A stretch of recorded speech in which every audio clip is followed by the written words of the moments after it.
Hi, everybody. Thank you for being here today. We have got a couple of things we want to talk about. We've got Jason Smith, who's here from the Budget Committee, to talk about sort of the process with the President's budget and budgets generally going forward.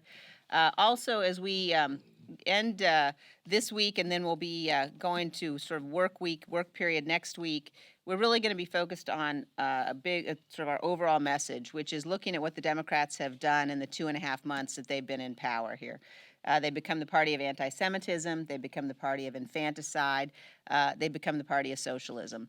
And they've done everything they can across the board in a number of ways, both with our motions to recommit and some of the bills they put on the floor. The party that's really defending the right of illegal immigrants to vote. H.R. 1 that they put on the floor violates the First Amendment of the Constitution. The gun bills have really infringed on the Second Amendment of the Constitution. And so we're going to be very focused on making sure that people all across the United States understand how radical they've become. We also want to point out that this is the week that the Democrats have labeled Sunshine Week. But as they do that, they're still very much focused on trying to shut down the voice of the minority. They've got discussions underway. They're still looking at taking away the motion to recommit, which is really the only voice of the minority on the floor. So it's hypocritical from our perspective if you look at what they're doing now, labeling their activities Sunshine Week while they work to take away this crucially important tool of the minority. And with that, I would like to turn things over to Jason Smith, representative from Missouri, who's going to talk a little bit about the budget. Thank you, Jason. Thank you, Liz. We're extremely glad as a Republican conference that the president brought forward his budget. This is something that at least certainly rectifies that we are wanting to get our fiscal house in order. You're looking at in the budget, the president is wanting to make permanent the Tax Cut and Jobs Act, which is something that has proven to be very successful for all American citizens from the legislation that was passed in December of 2017. The budget hearing starts today in regards to the president's budget. Unfortunately, we've heard already that the House Democrats have no desire to bring forth the budget and trying to get our fiscal house in order. When you're looking at a $22 trillion deficit, at least we're trying to put out some kind of markers to begin the negotiations to try to get our fiscal house in order, and that's what the president's doing. Hopefully the House Dems will try to push a budget, but they're showing no promise right now. Well done. Thank you. Thank you, Jason, for talking about the importance of the budget process. And if you look at President Trump's budget that he just put out, it continues to rebuild our military, which is a critical priority. It helps fund our veterans through the VA Choice Act, the ability for our nation's veterans to go to the hospital of their choice so that they can be properly treated for things that have happened to them in service to our country. It's our commitment to make sure that when they come back home, we take care of them. And President Trump continues to ensure that our veterans are going to have the resources they need. President Trump in his budget also prioritizes border security, something that's critical as we see this crisis at the border. And the crisis is growing worse. We have more people coming over illegally, but even more than that, it's the drugs that are coming over. It's the human trafficking that's coming into our nation. In fact, last week, we had legislation on the floor to prevent people that are here illegally from voting. And you saw Democrats vote against that, in essence, voting to allow people here illegally to vote in elections and to use taxpayer funds to help people here illegally to vote. President Trump continues also to ensure that we can build physical barriers, including a wall, to secure our border. All of that is in his budget. And he also maintains the tax cuts that have been so important at helping families have higher wages, to have more job opportunities, to have more money in their pockets. And of course, Democrats want to take that away. Nancy Pelosi's socialist agenda has been not only to reverse the tax cuts, but literally going after free speech rights. Last week, the ACLU actually came out against Pelosi's signature bill, H.R. 1, because it violates free speech rights. You saw them go after the Second Amendment just a few weeks ago and threaten people's gun rights, the Second Amendment rights. You've seen them go after groups like National Right to Life, who also opposed H.R. 1 because it limits their rights. And in fact, Democrats now have been supporting this idea that if a baby's born alive, they can murder it. We have been trying to move forward legislation, and we're going to bring a discharge petition on Ann Wagner's bill, the Born Alive Act, to make sure that if a baby is born alive, it can't be murdered. The Democrats have been blocking that every step of the way. If that's really the party that they want to become, I think they're so out of step with the American people, and they continue to get further out of step. When you saw so many of those Democrats who won elections, flipped seats from Republican to Democrat, saying they would be pro-life and saying they would be pro-gun, and now they voted to take away your gun rights. They have voted to stand up for murdering babies who were born alive. This isn't the old Democrat Party that people recognize. This isn't even the Democrat Party that Nancy Pelosi was Speaker over just a few years ago. It's much further to the left. It's very much a socialist party now, and they're defending those policies. And in fact, when they criticize President Trump's budget, what hypocrisy that Democrats are criticizing President Trump's budget at the same time they're saying they're not going to bring a budget of their own. I think everybody ought to ask the question, if you're criticizing somebody else's idea, shouldn't you at least have your own idea? Shouldn't you bring forward your own budget to show the nation what your priorities are? And the Democrats refuse to do that under Speaker Pelosi's reign. I'd also like to thank Jason for joining us today. He's part of the Budget Committee and also part of the leadership and Ways and Means. Last week was a historic week. It marked the week that the new Democrat Socialists have overtaken the control of their party. When you watch the action on the floor, that their own Democrat leadership team could not bring a resolution to the floor because the Democrat Socialists rose up, and they had to water down the resolution. This weekend, I was at South by Southwest. Much of the talk was about the new Green Deal, Green New Deal. It was the rage with many people. And just yesterday, I was reading in the Green New Deal that they would eliminate oil and gas industry. At the same time, the new Democrat Socialists proposed this, which means elimination of more than 800,000 jobs. But I read yesterday that the United States is on track to become the world's largest exporter in 2021. Think about that. Oil exports were banned just a few years ago when we were able to unleash the ingenuity of America. At the same time we have been able to reach that pinnacle, the U.S. reduced its carbon emission in 2017 by 42 million tons. That's the most of any major country in the world. What does that mean for the rest of the world and for America? It's a good deal for the citizens. It means more jobs as our economy continues to grow because of what we are able to do about exporting oil. For our energy security, no more OPEC control. For our allies' energy security, it means Russia cannot leverage you anymore. It means the world is safer. But this is the challenge that we face today. This new Democrat Socialist Party, it's the debate between control versus freedom. It's what Ronald Reagan advised us of back in 1964. He said, governments cannot control the economy without controlling people. Think of the legislation of the new Democrat Socialists. The Green New Deal controls every element of our life, from our travel to the remodeling of our homes to even what our agriculture could be. Think what else the Democrats proposed, Medicare for all. It again controls almost every element of our life. If you have private health insurance, you no longer will have that. Again, government control of people, the difference between control versus freedom. Then we just watched what the Democrats did last week. They voted to give taxpayer money to politicians so politicians can control elections. This is the debate we're having in America and on the floor of the House. And this is why last week was a historic week when the Democrat Socialists overtook the power of their own leadership. And in addition to the silence on the anti-Semitic comments from within their conference, I want to raise another point.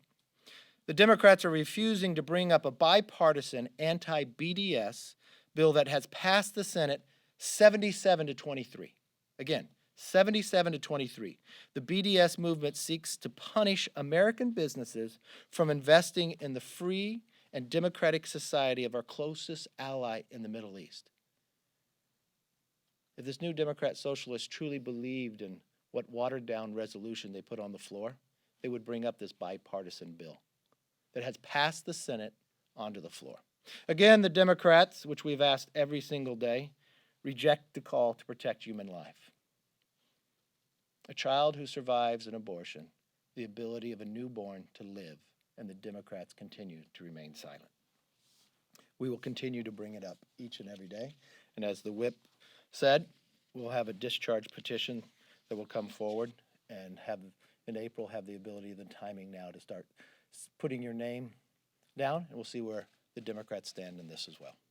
Questions? Yes, Mr. Casey. Leader, and if you don't mind, I'd love it if Congressman Cheney could also answer this Sure. question, if that's cool. Okay. Nancy Pelosi said that impeachment is just not worth it. Would it help Republicans in 2020 if Democrats went forward with impeachment? I don't think it's good for the country. What the Democrats made a decision on the day President Trump won. If you look at Nadler, that's the moment he wanted to impeach the president. If you look at Adam Schiff, we're coming up on the 2-year anniversary of March 22, 2017, that he had evidence of collusion.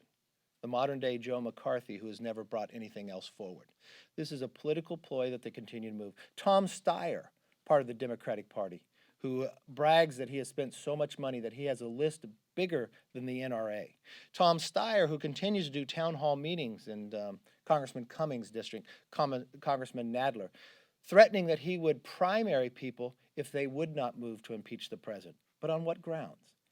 In a land of law and order, the rule of law would be broken. And I think this is, Nancy Pelosi might be smart in this scenario. well, She's not on your list so far. Well, I think Nancy Pelosi is smart to say that there shouldn't be an impeachment because there is no grounds to do it. But if you watch what this new Democrat Socialist Party is doing, they've wanted to impeach this president for no other reason than dislike of the president. That's why they changed their own policy when it came to borders, any borders along the border, any barriers along the border. Before they would vote for it, but now they're opposed to it because the president offered it. They continue to take any position that if the president has it, that they'll oppose it. But I know a lot of the Democrats, if you watch the new Democrat Socialists that have taken over their party, what did they say on their first day of being sworn in as they're sitting around? It's their ultimate goal to impeach the president, regardless of the rule of law. The same question to you, Cameron. Yeah, the leader's absolutely right. I think if you look at what the Democrats are doing now, it looks to me like they're trying everything they can, sort of throw everything at the wall situation, both in terms of the investigations you're seeing, in terms of the discussions about impeachment you're seeing. I think you had one of their members come out just after Speaker Pelosi said that, came out this morning to say he's going to force a vote on impeachment on the floor. The Democrats know that when they do what they're doing in terms of, bringing Michael Cohen in to testify, who's been convicted of lying in front of Congress, in terms of launching these massive investigations, that they are basically trying to do what they couldn't do in the election. They couldn't defeat Donald Trump. He became president, and he's now put policies in place across the board that are helping to improve the nation. And the Democrats don't like that. So they're trying everything they can, both to delegitimize the presidency, but also, I think, to keep everybody at the White House and in the administration occupied so that they can't continue to make progress on things like the incredible economy we're seeing, on things like job growth. So they're really using the investigations both to accomplish several purposes. And I think, as the leader said, that impeachment would be bad for the country. And I think that it tells you a lot about the Democrats when you see that they have already begun talking about it and planning for it, even before the Mueller report is out, even before anything's been made public from the investigations. And then they make these claims like Chairman Schiff did, that he's got clear evidence, and we're still waiting to see the evidence 2 years later. Removed by Nancy Pelosi? Look, I think she's dealing with reality, which is she's not in control of her caucus, and so she's trying to send messages to them by saying, look, this is not a path that she wants to go down, but she's not in charge, it appears to us. And I would say, when immediately you've got another member coming out and saying, oh yes, we are going down that path, they're clearly having a lot of infighting over this. Yes, ma'am. I actually have a question for Mr. Smith, if I could. Oh, excellent. Come on, Jason. He was Told looking you forward they to were this gonna all too. want to know your answers to these questions. So glad to be here. Uh-huh. How can you possibly claim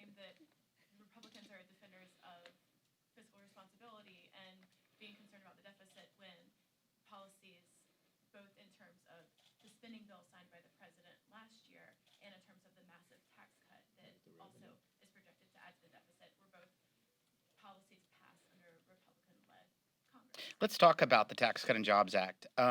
I've heard a lot of rhetoric from OMB, different agencies, to try to say that we have such a extreme large shortfall and deficits because of the Tax Cut and Jobs Act, but when in fact we have the record number of revenues ever into this country in the first year after the pass of the Tax Cut and Jobs Act. And so those numbers just don't add up when you talk about record deficits. What doesn't make sense is the members of the Budget Committee. More than half of the Democrats of the Budget Committee are original sponsors of the Green New Deal, which is estimated to cost $94 trillion.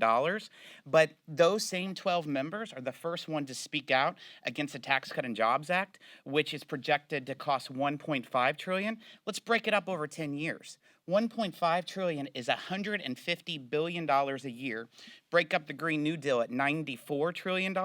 That's $9.4 trillion a year. The only reason that the Democrats are upset, they're upset because Americans get to keep more of their money and it's less that they can spend. That's a true reality. When you want to get your fiscal house in order, $22 trillion, you got to stop the spending. Have we done better? Look at 2010. In 2010, we had less spending from 2010 to 2018, correct me, Kevin, our spending was less than when the Democrats were in power and discretionary. So we have tried. We could do better, and the president's laid down the markers, and we're steps in that right direction. And so hopefully the House Democrats will at least try to get all their ducks in the same barrel to try to pass a budget. We'll see. I think Jason answered that well, and the one point he was trying to make, when Nancy Pelosi was Speaker before, and when she left and came back 8 years later, Congress discretionary spending, which we have complete control over, was spending less than the last time she was Speaker. Jason also brought forward that the tax cut bill shows that more revenue is coming into government than at any other time. We see the growth. We see unemployment at 3.8%. We see the number of new jobs that are created in the process. The challenge is that this Republican majority, when we were here, we passed a budget that would balance in every 10 years. Unfortunately, much of our legislation would die over in the Senate and others with the fundamental change within the deficit path. Yes. Yes, ma'am. Former Speaker Ryan said at a, sounded like a closed-door fundraising event in Florida, that if the president runs on personality in 2020, that he will lose the election. Do you agree? I disagree. I agree. I believe this president will win re-election. I believe this president could run on many different items, but mostly about what he promised he would do for the American public and which he's been able to achieve. Unemployment. I remember this president said he can get growth to 3%. The current president at the time, President Obama, said that was impossible. Does he have a magic wand? Well, you know what? He proved that he can make that happen. We look what's happening around the world in foreign policy and others, the successes that he's having, and the ability to drive and get America in a stronger position about rebuilding our military. You look what he's been able to achieve with the VA. You look also from the aspect criminal justice reform, something that President Obama strived to try to achieve. President Trump was able to do it. I sat in the Oval Office with Van Jones at the same time. This president has been able to make great achievements, and I know on his record, overwhelmingly, he will be reelected. When I look at what the Democrats propose on the other side, again, it's more of the Democrat Socialist Party will probably become the nominee. When the president, though, is out on the trail, and we saw this with the re-election in 2018 last year, he doesn't always talk about those accomplishments, though. He's not always pointing to the criminal justice reform. He oftentimes talks about red meat issues, which is sort of what the former speaker was getting at with the personality part. Are you concerned that he is not focusing I on think, policies? no, not at all. I watched this president. I was just on the phone with him last night and the vice president talking policies about around the world. This president could talk a lot of different issues at the time. I think you're pinpointing maybe 1 minute of a 1 hour rally. This president has a lot to talk about and a lot of successes to talk about, and that's why he'll be reelected. Thank you very much.